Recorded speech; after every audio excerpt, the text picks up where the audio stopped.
Welcome to another episode of Tea with Natalie, where I get a cup of tea. Here it is. And share with you something that I'm thinking about that I'd love for you to consider. And I always encourage you when you listen to these, pause me, go make a cup of tea or coffee or whatever your preferred beverage is, and spend the next 10, 15 minutes just sipping your beverage and receiving, listening, not doing other stuff, not multitasking. Quick housekeeping note before we dive into today's episode. In mid-January of 2025, next year, oh my God, how is it almost there? I am going to be leading the next cohort of my Reinventability Accelerator. It is my beloved 3-month intimate group mentorship program. And it is for you if you're at this place in your life where, like, inside of you, you feel this tug. I'm literally calling it the tug, where you feel this tug for something more, like you're at a pivot point and you are ready to envision something that you really want in the future instead of just going on autopilot, and are ready to do the work to break through the limiting beliefs that hold you back and the doubt and the inertia, and actually make giant leaps, like actually make huge progress towards creating that future that you want. So if this is something that is calling to you, if this is, as you're listening, you're like, ooh, I want to learn more, shoot me an email. It's very simple, Nataly, Natalie at happier.com, and just put Accelerator in the subject line. And I'll be happy to share more information with you. And then we can go from there. So it always fills up. It's an intimate group of about 10 to 15 leaders and entrepreneurs and impact makers. So if you're intrigued, shoot me an email, Natalie at happier.com, and I'd love to share more. All right, now for today's episode. So here is a question that struck me just this morning as I was getting ready, and I was like, oh, I have to do an episode. I want to talk about this. And I don't know why, maybe because our daughter was home from college this weekend. It was Thanksgiving weekend. I don't know why I thought of it, but I had this moment and I was like, wait, when we're kids, people are constantly asking us, what do you want to be when you grow up, right? Think about it. When you're a kid, like, oh, what do you want to be when you grow up? Even in college, like, people are constantly asking our daughter, Mia, oh, like, what do you want to be? And she's wants to be a doctor. She's got a good answer. She's doing pre-med. So, but we get asked that question all the time when we're younger. What do you want to be when you grow up? And then we get older and no one asks us that question again. I was thinking about, when was the last time that someone asked me, what do I want to be, or what do I want to like become in the future? No one's asked me this question since my 20s. I'm almost 49. Think about that in your life. No one asks you this question if you're an adult. Why not? It's kind of a ridiculous thing, right? So the assumption then is, when we're young, we are to think about the future. We should have aspirations for what we want to become. We should want to grow. And then it's like we reach this weird magical point at some point in our life where we become, quote unquote, adults.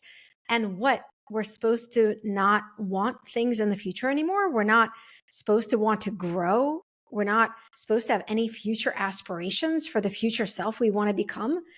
Isn't it ridiculous when you think about it? I can't unthink it. You know, one of those things, like, once I realized that we ask kids and young people, but never ask adults, what do you want to become?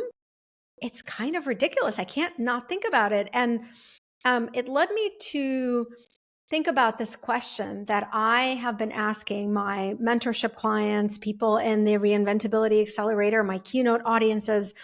I've been asking this question that I've started to call my, like, big blast through all the inertia, like the scary question. And the question I've been asking is, like, what if you dared? Like, what if you really dared to envision the future self you really want to become? What would that look like? And as I've been asking this question over the past year or so, two things have surprised me. The first is how few people actually have thought about this at all, right? How few people have thought about, what is the future self I want to become in a year, in 3 years, in 5 years? And the second, how scary that question is for most people.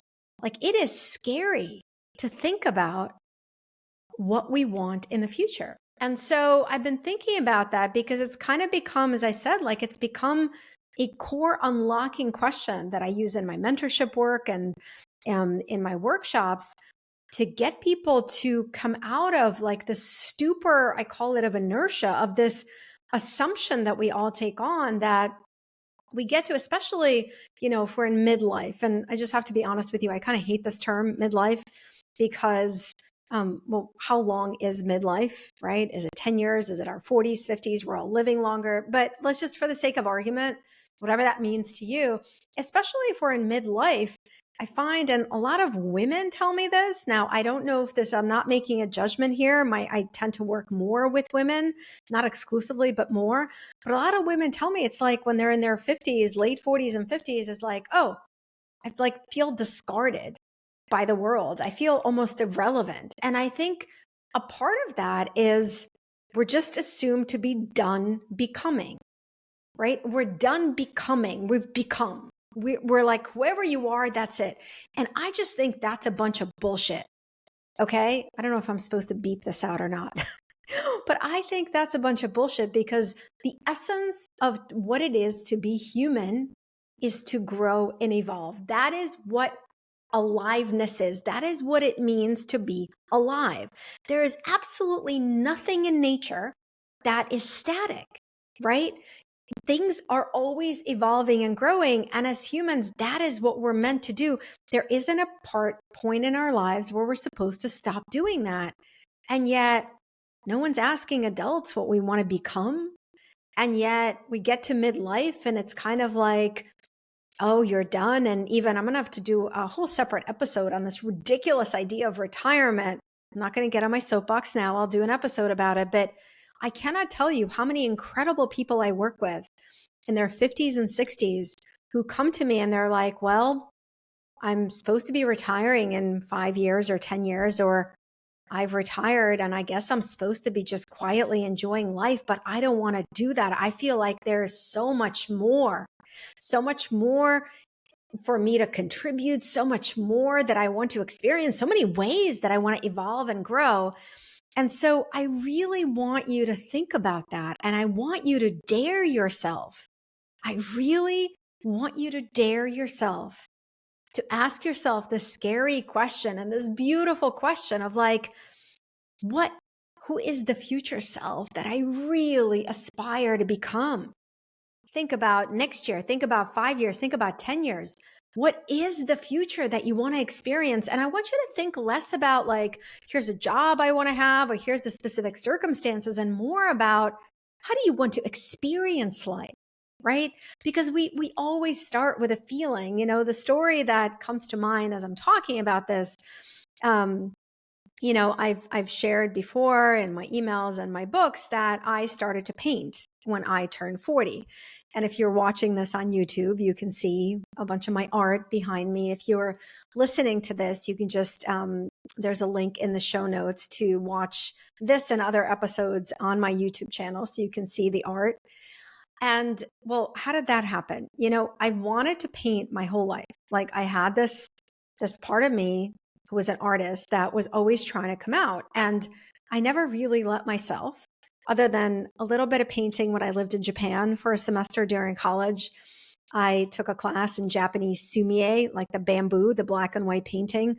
I fell in love with it. I dropped 2 other classes to have more time to do it. I actually became like a registered artist, and it was absolutely like, I loved it so much. And then when I came back, I was like, okay, done with that silly idea, quote unquote. So I never let myself really embrace my part of myself as an artist or paint. Why?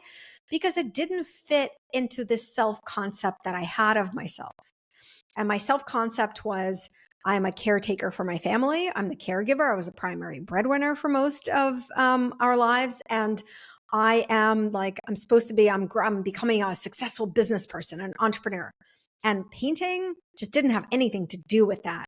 And I just want to pause here for a moment and tell you that this is one of the reasons why asking yourself this question, like daring yourself to really envision the future self you want to become, why it's scary, because some of the answers that come up for you, they don't fit neatly into your self-concept. They don't fit neatly into the life you think you're supposed to have or the life you've been living so far. And that is scary because that means you're going to have to make some changes and maybe disappoint some people and maybe try things you're not sure you can do it. And that's why asking that question is scary. That's why so many people don't do it. And so I felt this call to make art and I just was like, hard no, nope, not doing that.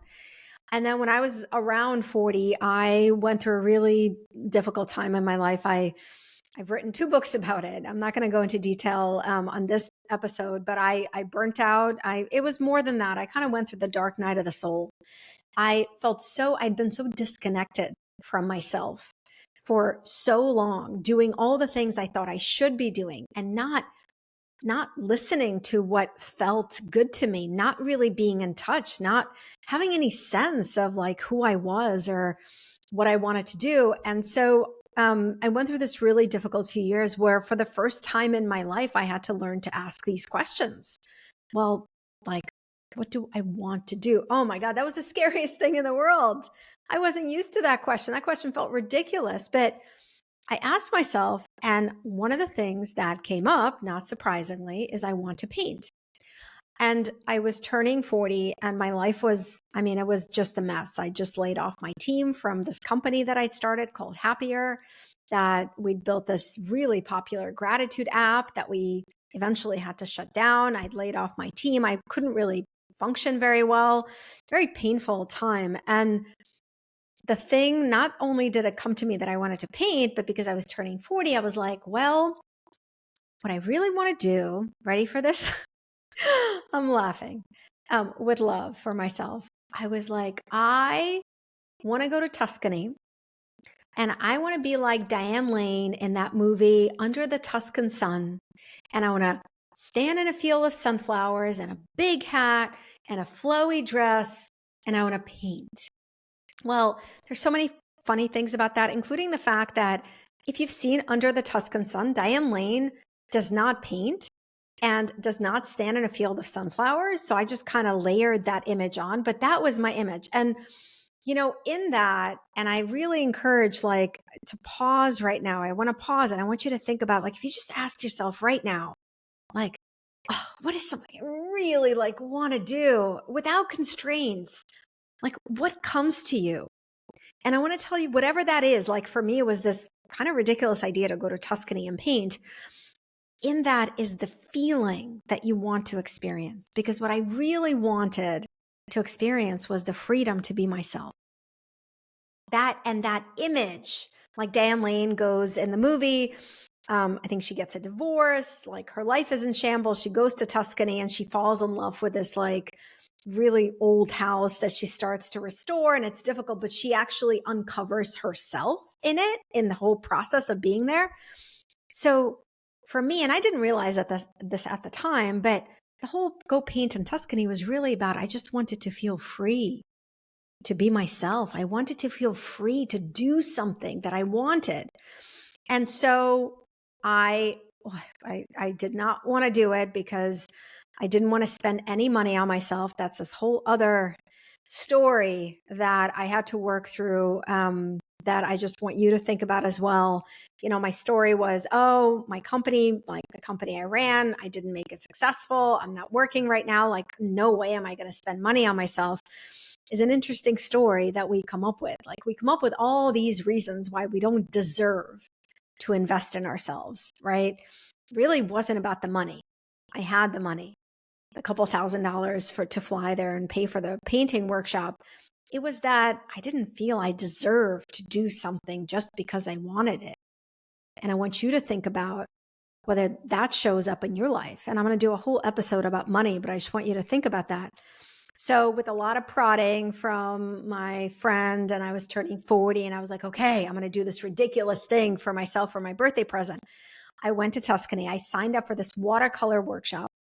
And it was hilarious because I clearly didn't read the fine print, because it was me and 8 semi-professional watercolor artists. Okay. And I hadn't really ever touched watercolor. And it was amazing. It was we stayed in this like old villa, and I had this really like very modest but beautiful little room and this little window that looked out on the Tuscan hills. And it was everything that I couldn't even imagine I needed, because these amazing watercolor artists, they didn't care that I didn't know what I was doing. They actually, most of them were British. So most of the time we just made fun of my American accent, which felt so good for me, because I'm a refugee to this country. English is my second language. I felt amazing that they thought I had an American accent. And I painted, and we had a wonderful instructor. And again, it was about the painting, but it wasn't, because I felt free. That's what I felt. And it also had nothing to do with Tuscany. You know, of course it was beautiful to be there, and beautiful, and like fresh food, and really simple, but very fresh food. And it was just wonderful, but it had nothing to do with Tuscany or painting or anything else. The reason that it felt so amazing is because I gave myself permission for what seemed like the first time in my life, in my adult life for sure, to envision something that I wanted and go do it. And when I got back, well, I haven't stopped painting since. It's become a huge part of who I am. I've been painting for the last 8 years. And more, I am still in the process of embracing myself as an artist. Because for a while I did it quietly. Like I didn't show my art to anyone. And even when I did, I was like, oh, well, I do these things and I'm also an artist. No, you know what? I'm an artist. Just like I'm a human and a mom and a wife and a speaker and an author and a mentor, I'm an artist. And it's become this huge part of my life, because it's been this huge part of myself that has always been there, that I was simply ignoring. Because that to me, and I've talked about this, reinvention is not about becoming someone new. Reinvention is about becoming more of who you are. It's about chiseling away at the limiting beliefs, at the assumptions, at the stuff that isn't you, to uncover your true authentic being. And that includes asking yourself this scary, amazing question of, like, if I truly, truly told myself the truth, what is the future self that I want to become? Who is the future self that I want to become? What do I want to be feeling? What do I want to be experiencing? What has been calling to me for a long time that I've been ignoring, that I actually want to embrace and follow that thread? And so I want you to ask yourself this question. I want you to marinate on it this week. And if you want to do deeper work around this, if you are ready, if you are done just getting through the day, if you are done just with inertia, if you are no longer willing to live a life that feels kind of sort of okay, and you really want to like truly feel aliveness, and you want to have a life and work that you are excited about, and you want to dive, like you're ready to roll up your sleeves and dive in and do the work and create this like full vision for yourself, for your future self, and blast through the limiting beliefs and actually make huge progress to make it your reality, I encourage you to reach out to me and let's talk about whether my Reinventability Accelerator might be the right fit for you. Just send me an email. It's Natalie@happier.com. If you're interested in learning more, we kick off the next cohort in mid-January. I'd be happy to share it with you. But more than anything, I want you to start asking yourself this question.